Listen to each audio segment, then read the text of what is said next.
Bom dia!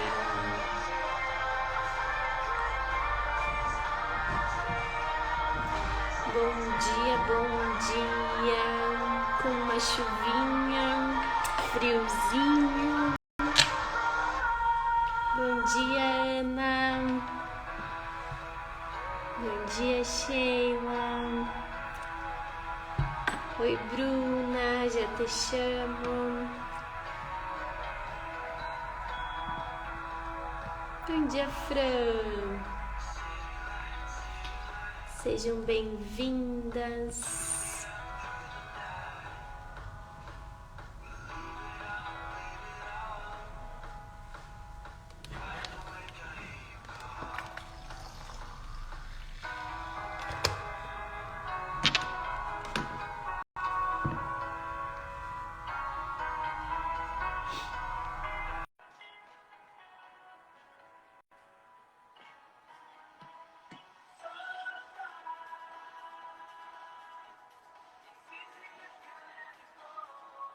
Tá travando, Fran. Bom dia! Bom dia!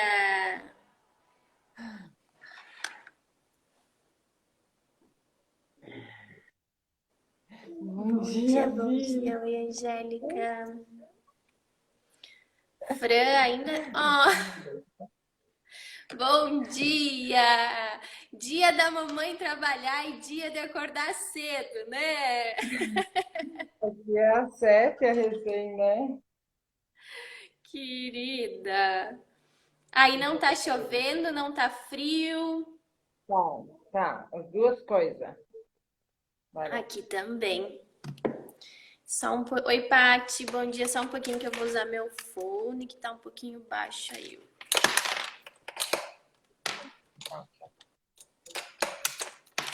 E é só a Vi que tá acordada ou tem mais gente acordada por aí? A viu?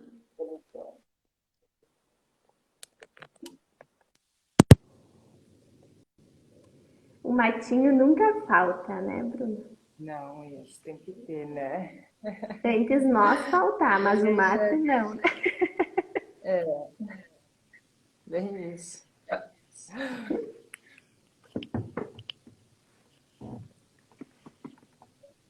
A galerinha vai chegando. Eu tô super animada porque hoje as aulas presenciais vão voltar na minha escola. Meu Deus, que legal! Meu Deus, fez tanto tempo, né? Verdade. Parece não, já é quase metade do ano, né? Verdade. Na verdade, já estão voltando na parte da manhã, eles já estão lá, né? É. Ai, que legal. Que ansiedade, né? É tão gostoso, né? Primeiro dia de aula. Uhum. Muito legal. Novo ciclo, isso aí, Fran, novo ciclo. Para começar com o pé direito, nós já vamos entregar um monte de possibilidades aqui para os profs, né? Isso aí. Acho que nós vamos começando, né, Bruna, que as nossas lives agora são bem curtinhas, 20, 30 minutinhos, né? Realmente para entregar um Isso. conteúdo para vocês. É, E nós pensamos, né, nós viemos pensando nos últimos dias realmente em trazer possibilidades, ferramentas que possam ajudar vocês enquanto profs dentro da sala de aula, principalmente agora, né, que estamos, a maioria já voltou, né, quem é da escola particular aí já voltou, nós da municipal então estamos voltando hoje, e às vezes a gente escuta assim, que o professor já fez de tudo, que já não sabe o que fazer, já não sabe que ferramentas usar. Então é justamente isso que a gente veio conversar aqui com vocês hoje. E tudo que a gente vai falar aqui são ferramentas que nós já usamos, que nós já testamos e que a gente sabe que dá certo e que traz uma leveza para o nosso trabalho, né, Bruna? é verdade. Então, vamos lá. Quem está aí assistindo nós, Pega um papel e uma caneta e anota, É, porque para vocês lembrar, né? A gente vai dar várias dicas assim de coisas que podem ser feitas dentro da sala, mas é muito importante que vocês anotem. Nós sempre brincamos e falamos que quando eu comecei a aplicar as ferramentas, eu andava com as folhinhas, né, pela sala, pela escola, para ir praticando e para ir lembrando. Então, aproveitando também para falar que a gente precisa focar na solução, né? Nós sabemos que os desafios vão vir, principalmente agora, e a gente precisa. Não adianta ficar reclamando, não adianta ver problema e não resolver, né? Então, foquem na solução. Então, anotem tudo que a gente vai falar aqui e coloquem em prática e depois nos contem também, né? Se está dando certo. Então vamos lá. A primeira ferramenta que a gente quer trazer para vocês é uma ferramenta que a gente sempre fala muito, que são as escolhas limitadas, né? O que são as escolhas limitadas?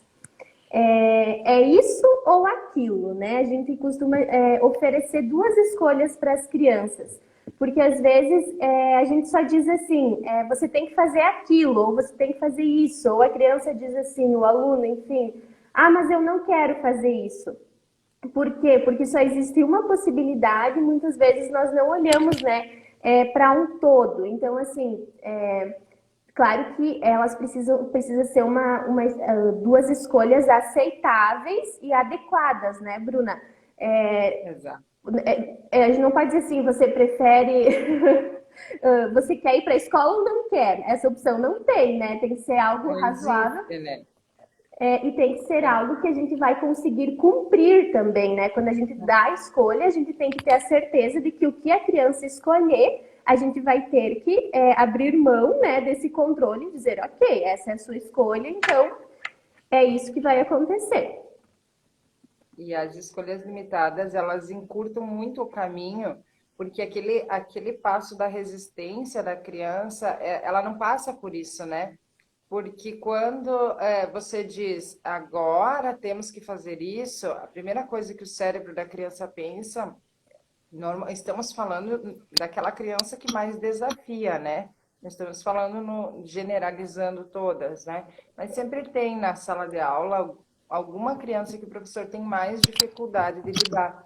Então, geralmente é essa criança, quando é imposto algo ou quando é colocado algo para ela onde ela não se sente parte daquilo, então a primeira coisa que ela faz é resistir, é dizer não quero fazer isso, não, agora não. Então, quando a gente para e pensa racionalmente e a gente coloca duas opções para essa criança, dando para ela essa possibilidade de dizer eu quero fazer isso, então a gente está colocando ela no contexto, né, dando para ela essa oportunidade de escolher e automaticamente a resistência que ela tinha desaparece, porque é uma escolha que ela está fazendo, né? Então a gente não deixa, não é aquela coisa assim, agora os alunos vão escolher tudo que eles querem, não é isso, né? A gente segue sendo a autoridade e nós estamos colocando os limites dentro dessas escolhas. É por isso que chama escolhas limitadas, porque tem um limite que é colocado por nós. E aqui a gente fala sobre respeito, né? Sobre respeito mútuo, que é um dos critérios da disciplina positiva. E às vezes podem dizer, sempre nos perguntam isso, né, Bruna? Tá, e se a criança falar assim, mas eu não quero nenhuma das duas, eu quero tal coisa. Então, é o que a Bruna falava, é limitado. Então, você vai dizer, essa não é uma opção, essa não é a opção que a prof deu. A prof te deu duas escolhas, é você que decide, né? Então, assim, se a criança disser, mas eu não quero nenhuma das duas, eu quero outra, tenta de novo, repete, firme e gentil ao mesmo tempo, né? E é interessante, assim, às vezes dizer assim, eu vou te dar um tempinho para você pensar, e quando você tiver decidido, você pode vir me falar. Não ficar Também. nessa disputa de poder também é muito importante. Permitir que a criança processe aquilo, né? Porque muitas vezes elas não são, né, incluídas nesse tipo de situação. Então, às vezes, para elas, de começo, não vai ser confortável, elas vão ainda querer, né, dizer que não querem nenhuma, enfim. Então, é importante dar esse tempo, né? sair um pouquinho, né? Dar um. Até porque no início, a gente até tem um post falando sobre isso, de que quando eu comecei a colocar em prática, a gente sempre. Hoje a gente vai falar assim, sobre passos bem pequenos, né? Sobre coisas que vocês podem começar hoje a usar dentro da sala. Então, assim, quando eu comecei a mudar o meu comportamento, a gente falou sobre isso num post, o comportamento das crianças piorou. E isso é normal. Porque elas vão te testar, elas vão ficar... Ué, a prof não tá reagindo do mesmo jeito? A prof não tá gritando? A prof tá deixando eu escolher? Entende? Então, no início, talvez vai ser um pouquinho mais difícil. Então, também, como a Bruna falou, dá esse tempinho aí para as crianças processarem a informação, né? De que a prof tá dando uma escolha limitada aí. Show. Próximo. Funções na sala de aula. Nós gostamos muito disso porque a gente trabalha com o senso de importância e pertencimento nesse momento, né? Que é a necessidade básica de todo ser humano. E quando as crianças se sentem importantes e pertencentes, né? No contexto em que elas estão convivendo, né? No ambiente que elas estão convivendo, automaticamente o comportamento delas vai ser melhor, né? E quando elas não se sentem importantes, quando elas percebem que elas não estão tendo nenhuma função naquele ambiente, elas só estão recebendo ordens, aonde a prof fica o dia inteiro, faz isso, faz aquilo, elas automaticamente vão se comportar pior, né? Então, as funções na sala de aula, em casa também, né? Esses dias eu vi a Bruna postando as crianças ajudando nas tarefas domésticas, a gente também tem um post sobre isso, que trabalha esse senso, né, de importância e pertencimento, e eles se sentem tão felizes, né, Bruna? E as funções é uma ferramenta muito poderosa, porque você coloca elas, né, e dá a oportunidade da criança decidir qual ela quer, né, praticar. E fica tão leve para o professor, porque realmente a gente às vezes fica tentando dar conta de tudo, né? E então assim, às vezes, por exemplo, recolher os cadernos da tarefa, então, entregar folhas, bom, tem diversas possibilidades, né? Dependendo de cada sala, o professor pode aí usar toda a sua criatividade para poder colocar quanto mais opções. É possível que todos tenham uma função, né? Sempre tem uma plantinha lá para regar, sempre tem um recadinho, aquele que sai para dar o recado, que volta, enfim. Mais ou menos, na verdade, nós tínhamos essa cultura, mas nós tínhamos o ajudante do dia, né? Antes de conhecer a disciplina positiva. E aí, só que no dia do ajudante do dia, só ele se sentia importante e pertencente. E a ideia da disciplina positiva é que todos se sintam assim, né? Então, quando a gente coloca, assim, 20, 24 funções e dá o espaço para cada um escolher e faz até um rodízio delas, né? Para que não fique cansativo, as coisas se tornam muito mais leves, né? Com certeza. Essa questão do rodízio é bem importante, porque quando eles são maiores... Né? Você pode dividir a experiência aí. Porque quando eles são maiores, eles querem fazer de tudo. E às vezes a função que um escolhe é a que o outro queria. Então, antes de dar início, né, a essas funções, colocar para eles que a gente vai começar, vai durar uma semana, 15 dias, e a gente vai poder trocar. Eu costumava com os maiores fazer no quadro, onde dava para apagar facilmente, né? Eu colocava o nome da função e eles, como eles já escreviam o nome, iam lá e colocavam o nome deles do lado, né? De cada função. E aí, a cada 15 dias a gente trocava. Então, todos tinham a oportunidade de fazer o que todos faziam todos os dias, né? Então, eles se sentiam muito importantes. Uhum. A Fran fez uma pergunta aqui. Independente da idade, essa delegação de função é válida? Sim, Fran. Independente da idade. Por exemplo, eu sei que a Fran tem uma turma de 3 anos, né? Eu agora tenho uma turminha de 3 anos e estava organizando o meu planejamento, inclusive abri aqui para dar algumas sugestões. Eu coloquei, por exemplo, Eu coloquei uma função para cada aluno e eu vou levar o quadro e eles vão poder escolher, né, o que eles querem fazer. Eu vou explicar. Eles são menores, né, são pequenininhos, mas eles já podem ajudar e eles vão conseguir, eles adoram. Por exemplo, tem um quadro na minha sala que é a parede preta, né? Limpador do quadro preto, no final do dia limpar, né, passar um paninho. Aí tem o quadro verde, limpador do quadro verde. O mensageiro, que é o que leva as mensagens para a coordenadora, para a Diri, porque nossa sala é um pouquinho separada, né? O entregador de atividades, que entrega as folhas, os materiais. O eletricista, olha que legal, que é o que liga e desliga a luz quando a gente sai da sala. O atualizador do calendário, que é o que vai pintar o dia no calendário. O agente do clima, do tempo, que todos os dias vai chegar na sala e vai desenhar no quadro se tem sol, se tem chuva. Então, eu só tenho agora, né, 8 alunos. Então, é super tranquilo, são 8 funções. Mas eu, ano passado, por exemplo, eu tinha 25, 24. E todos também tinham a sua função. A gente teve que... eu perguntei para eles o que você gostaria de fazer quando eu já não sabia mais o que pedir para eles fazer. E eles têm ideias, eles sabem o que eles querem fazer, o que eles gostam de ajudar. E também tá tudo bem se 2 tiverem a mesma função. Porque aí a gente também trabalha com o trabalho colaborativo entre eles, né? Claro, com certeza. É muito legal, é muito interessante. E a gente não pode negligenciar a capacidade da criança, né? E dar um tempo para ela ter esse treinamento também. Às vezes não vai sair como se você fizesse, né? Por exemplo, às vezes não vai limpar o quadro tão bem, mas é importante a gente não esperar da criança esse perfeccionismo, né? E entender que a gente está fazendo um processo aí com ela, né? E o importante é realmente nutrir esse senso de pertencimento. De alguma forma, né? Oi, Lari, querida.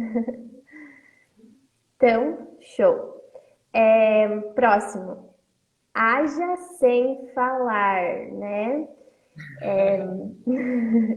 Isso é difícil. Esses dias eu ouvi quando uma prof disse: Meu Deus, tô rouca, porque primeiro dia, né? A gente fala. E é verdade, a gente fala muito, principalmente. Nem sei se a gente fala mais quando eles são menores ou quando eles são maiores. Mas a gente tem o costume de falar muito dentro da sala de aula, né? E aqui também entra a escuta efetiva, né? Que às vezes a gente não dá espaço para ouvir, a gente só fica falando. E a gente gasta mais energia tentando controlar o comportamento das crianças, dando sermão, quando na verdade a gente poderia silenciar um pouquinho. Tem um exercício muito legal que faça o teste. Tente se ouvir durante uma manhã inteira ou durante uma tarde inteira. Preste atenção no que você está falando dentro da sala de aula. Quantas coisas desnecessárias muitas vezes nós falamos, né? Quando, na verdade, às vezes um toque bastaria, às vezes um olhar bastaria, né? Eu acho que o silêncio é muito poderoso porque nos dá também o tempo de racionalizar.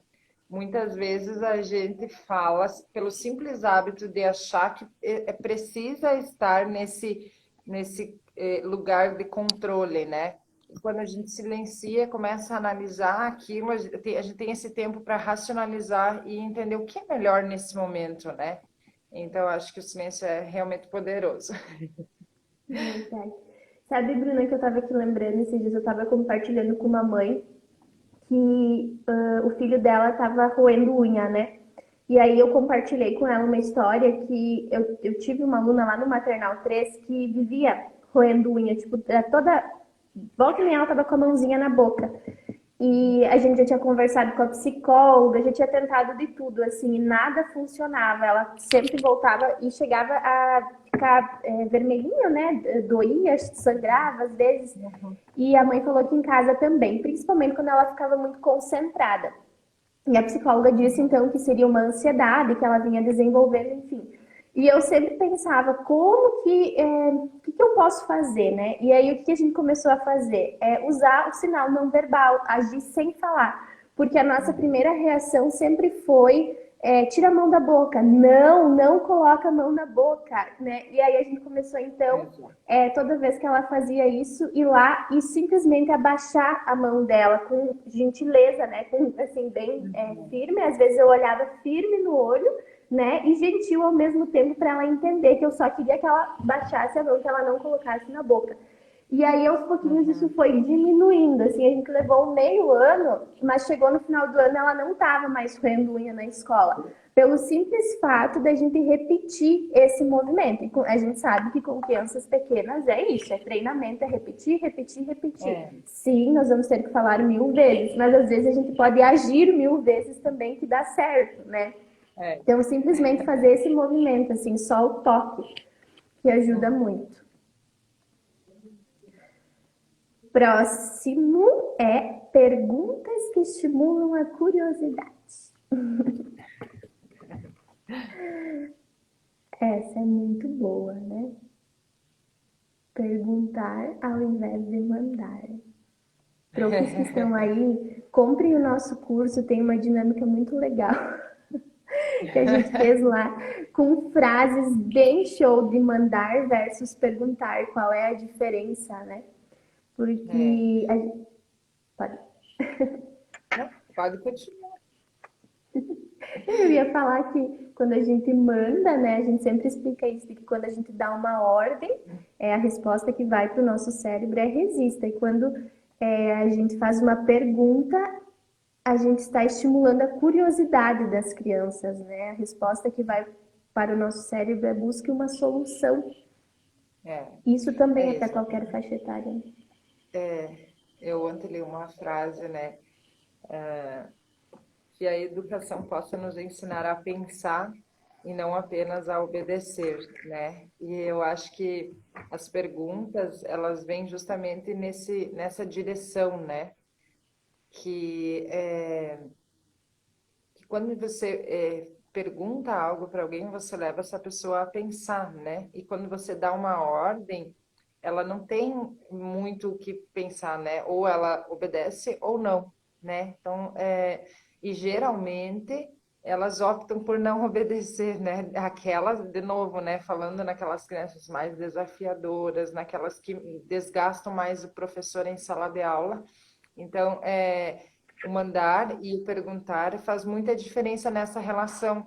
Quando o professor ele não está ali apenas de olho no comportamento ou apenas rotulando essa criança, ele usa um pouco a sua criatividade para pensar assim, que pergunta poderia fazer, né? Então, no curso a gente tem, né, algumas ideias de perguntas e de acordo com que a gente vai treinando, vai surgindo novas possibilidades, né?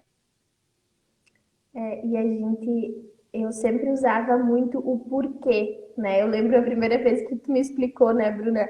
A gente sempre, por que que tu fez isso? Por que que tu mordeu? Por que que tu bateu?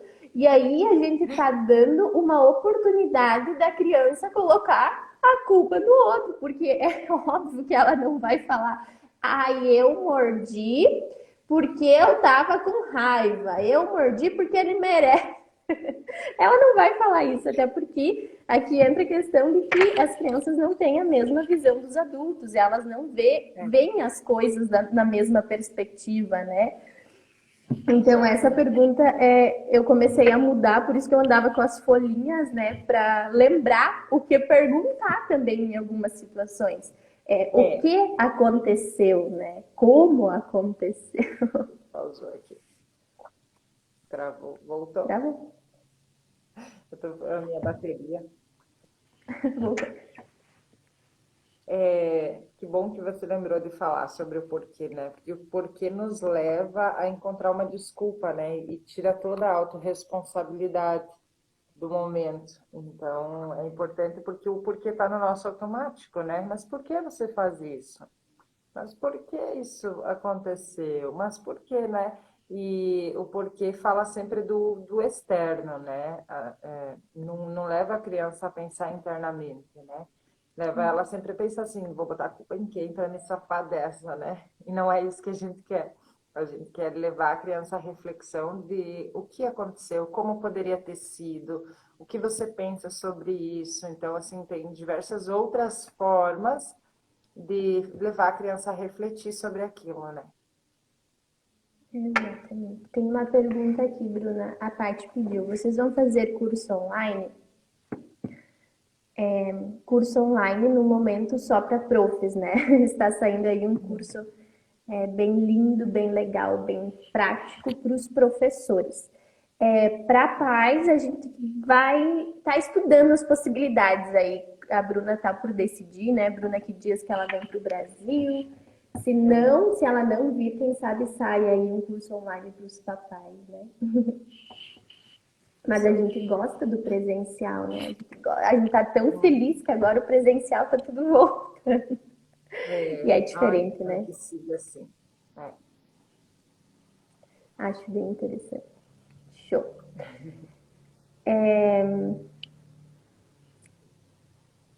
Não fazer nada. Consequências naturais.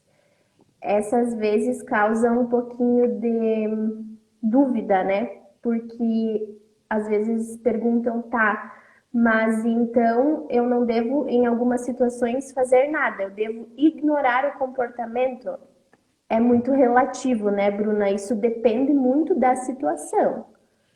Sim, em alguns momentos você pode não fazer nada, é essencial não fazer nada em alguns momentos. Mas às vezes tudo depende da situação que está acontecendo, né? Se quiser compartilhar um pouco.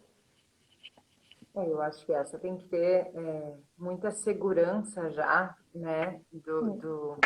Eu acho que a questão do respeito já precisa estar muito internalizada no professor, porque muitas vezes o não fazer nada não significa ignorar, né?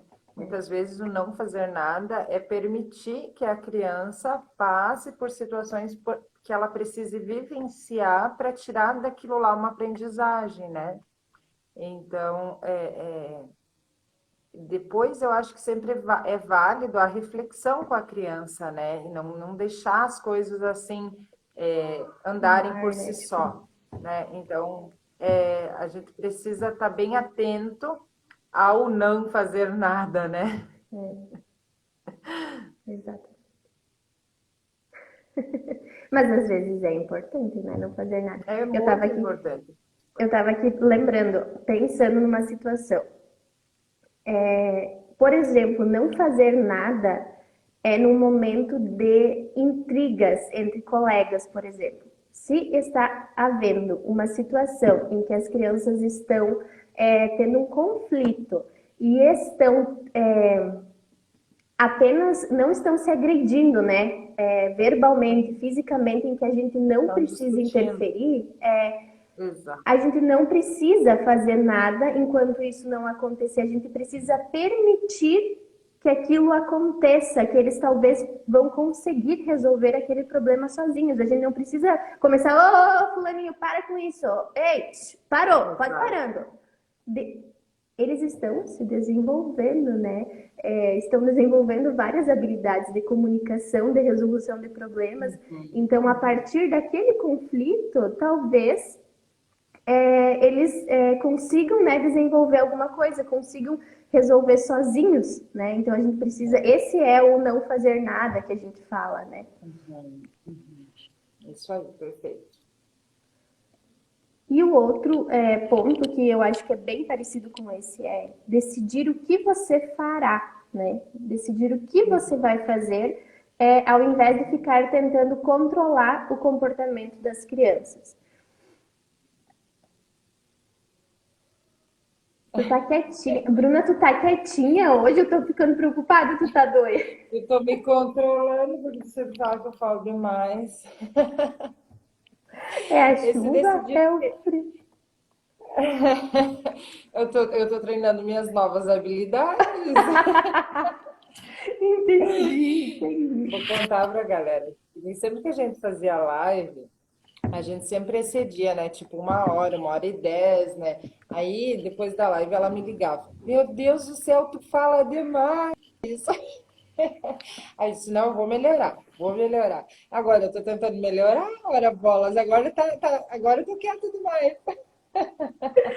A gente tá ficando, ela tá quieta, mas irrequieta.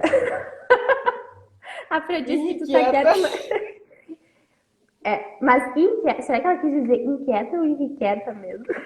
Eu sei, eu tô treinando minha nova habilidade, gente. Mas, ó, Ok. decidir o que vai fazer é assim, por exemplo, a criança tá ali, você quer fila, né? Tem alguns professores que gostam dessa ordem de fila, enfim, por mais que a gente ache que não seja algo construtivo, porque ninguém na vida adulta anda em fila, enfim, é algo que a gente precisa rever. E quando a gente tem um aluno ali que não para na fila, então você decide que você vai chamar ele para ele te dar a mão, né? Mas você não fica ali, para com isso, vem aqui para frente, então você agora vai ser o primeiro, né? Então, assim, você só decide que aquilo vai ser feito e chama a criança. Assim, sem focar naquele comportamento, sem dar, tipo, sem buscar resolver e estar nesse controle do comportamento, né? E isso é muito importante, porque quando nós tiramos de nós esse peso de ter que controlar o comportamento, as coisas ficam muito mais fáceis. Porque ninguém é responsável pelo comportamento do outro, nem o professor pelo comportamento dos seus alunos, né? Então, quando a gente decide o que vai ser feito em certa situação, a gente simplesmente age. A gente não fica ali remoendo ou humilhando a criança pela situação e pelo comportamento, né? E aí essa é a grande diferença, assim, é nós estarmos racionalmente no contexto e pensando assim, o que é que eu preciso que seja feito? Então, eu preciso que essa criança pare de empurrar o coleguinha em algum lugar, então eu vou lá e chamo ela para ela me ajudar com alguma coisa na minha classe, por exemplo, né? Tá tendo um desentendimento no parquinho, então eu vou lá e chamo e peço para aquela criança ir buscar um copo de água. Tipo, a gente tira o foco da situação, mas antes a gente já tomou para nós essa decisão, né? Eu acho que essa é o grande sentido desse decida o que você vai fazer, porque muitas vezes a gente se coloca nesse peso, né? Eu preciso controlar essa criança, eu preciso fazer com que a criança não brigue, né? E isso é muito pesado, porque ninguém é capaz disso. E é por isso que às vezes é tão cansativo o nosso trabalho, né? Porque Muito, eu muito. sempre conto que eu chegava com peso na consciência, parecia que eu tinha carregado um fardo a tarde toda. Por quê? Porque eu achava que eu precisava ter o controle de tudo, de absolutamente tudo que acontecia. Eu precisava ter todas as respostas. A Bruna sabe bem como Exato. era no início, a minha tensão, assim, ó, de que tudo tem que estar certo na chegada, de que tudo tem que estar bem na saída. E teve um dia que a gente tava conversando na porta, eu me lembro, e lembra que era ali na sala da biblioteca e as crianças estavam assim um dia super agitadas. E eu tava conversando com a Bruna de boa e aconteceu um problema ali, eu só fiquei observando, pensando, e eu olhei para a Bruna e a Bruna me disse: "Como é bom sair do controle, né? Como é bom não precisar controlar o comportamento deles. Deixa um É. tempo, dá um tempo, entende? Observa primeiro, decide o que vai ser feito a partir disso, né? Será que eu preciso chamar aquela criança para conversar? Será que já não passou? Foi uma coisa de criança ali, eles brincando? Será que eu preciso fazer um alvoroço por causa disso?" Então, quando a gente abre mão desse controle, tudo fica mais leve, né? É É, verdade. nós teríamos várias dicas ainda para dar, né? Mas a gente de novo está extrapolando o nosso tempinho, né? É, Ó, e aí mas agora a culpa não é minha hoje. hoje é minha, né? Falei demais hoje. A ideia aí também que a gente faça essas lives mais curtinhas, como nós estamos toda semana aqui, para que depois, quem quiser reassistir também, não precise tirar todo um tempo para. Que a gente sabe, né, que está todo mundo aí corrido, enfim, Uhum. então a ideia é que seja mesmo umas lives mais flash, assim, de entrega de conteúdo para que vocês possam logo botar em prática e possa fazer a diferença aí no dia a dia de vocês na sala de aula. Verdade. É lindo esperar e ver eles resolvendo os problemas sozinhos. Bom Verdade, dia, Manu. Manu, tudo bem? Verdade. É, eu sempre gosto de pensar que se a gente estipular metas assim muito difíceis, ou se a gente olhar, por exemplo, assim, olhar para isso que a gente está falando hoje, ou olhar para o nosso trabalho e pensar assim, meu, deve exigir muito estudo. Exige, só que o que a gente entrega para vocês aqui são ferramentas assim de mão beijada, né, Bruna? Então, assim, aproveitem isso, estipulem pequenos passos, né? Comecem devagarzinho, colocando pequenas coisas em prática. E aí, aos pouquinhos, quando vocês irem percebendo os resultados, vai sendo assim maravilhoso e vocês vão tendo cada vez mais vontade, né, de aprender mais aos pouquinhos. Então é muito, muito, muito incrível quando a gente começa assim e eu tô tão feliz porque eu digo para a Bruna que o meu chão é sala de aula, né? Eu gosto muito, então eu fico já pensando assim quando eu faço planejamento em tudo que eu quero fazer, né, abordando assim esse lado mais respeitoso, a empatia, né?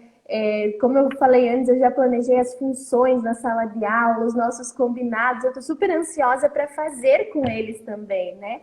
Então comecem devagarinho, mas comecem, né? Em busca aí de uma educação mais respeitosa.